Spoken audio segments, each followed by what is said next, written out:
Alrighty, so we're with one of the flagship tanks from Nature Aquariums, and if anyone's been into their store, I guarantee 100% you all know this tank and exactly where it sits in the store. So we've seen this tank before at the Flower and Garden Show, but for those of you, because I've got millions of subscribers now on YouTube, you guys will probably want to know about this tank. This is what you've told me, Steve, the lowest maintenance tank you have in your store. Absolutely. So looking at it, I don't think people would believe it. Tell me a little bit about the tank. It's about having a balanced ecosystem. Yeah. So in this tank here, I'm in the fish selling business, but I'm saying to people, less fish, more plants. Yeah. This brings balance to the ecosystem. We exhibited this tank at the Home Show here. We exhibited it at the Flower and Garden Show a couple of weeks back. And prior to that, we exhibited at the International Flower and Garden Show the year before. And in between those two flower shows, no water changes. No water changes. In between, there's some evaporation, and we top it up, but we don't need to change water. There's so much plant life in here, it brings a balance to the ecosystem. So we'll probably touch base on that. So it's you're saying like the more plants you have in the tank, the actually easier it is to maintain. Absolutely. Is that because of nutrient export and the plants soaking up the extra nutrients, etc.? Plants eat in the garden, in your veggie patch, you're putting manure on your plants. In here, that's what the fish are providing for your plants. So you think about it in the same way. If you look at the tank, there's no way you'd believe it, right? So it's about having the right light. There's lots of different lighting options with the Kessel on this one.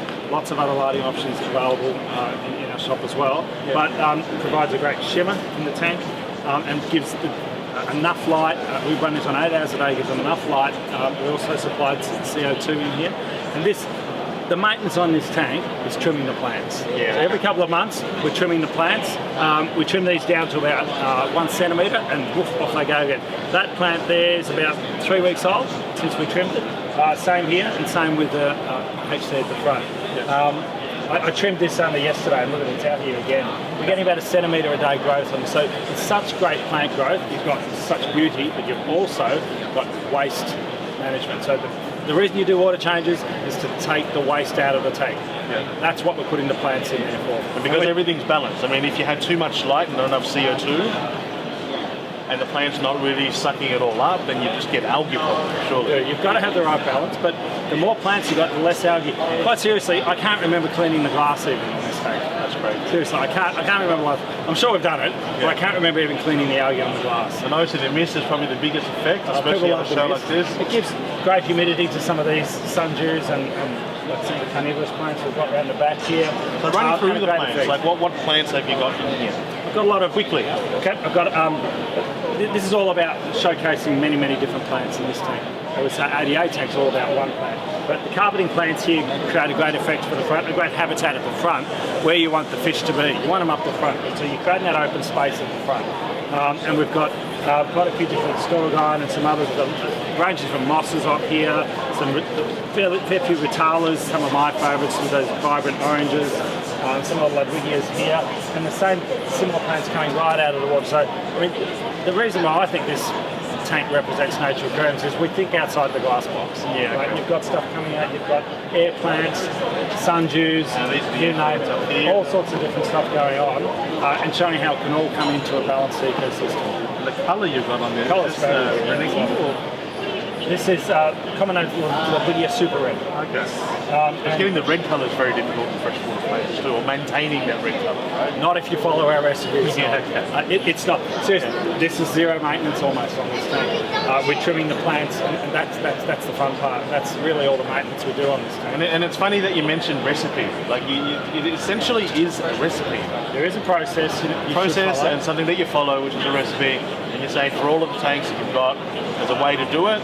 That make sure that everything's balanced and there is, and it's not difficult. It's like making a cake. You follow the recipe, it'll turn out great. Yeah, fantastic. And it's about having the right amount of light, the right substrate in here, and the right layered substrate, which we have in this particular one, and the right amount of plants and other nutrients that match that. Yeah. So in some of these other nano tanks, there's a lot less nutrient because there's a lot less light. Yeah. And so it's about keeping those things in balance, and none of that's hard.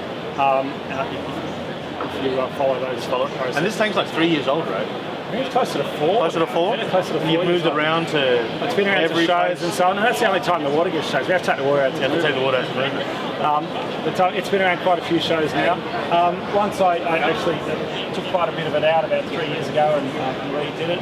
But you know what, when I redid it, I did it pretty much the same. I think the thing that changes the most in this is the tank, the fish. We do change the fish out when we move it. I like having the rummy nose here because they're a great schooling fish. Schooling fish are great. And they're always coming out into that open space. Yeah. You've got to match the fish to the type of design of the tank you have as well. So my team understand how different fish behave in different environments, and we can help you match that. So the rummy nose school, they school typically in that open space. We've created that at the front where you can see them rather than them hiding around the back all the time.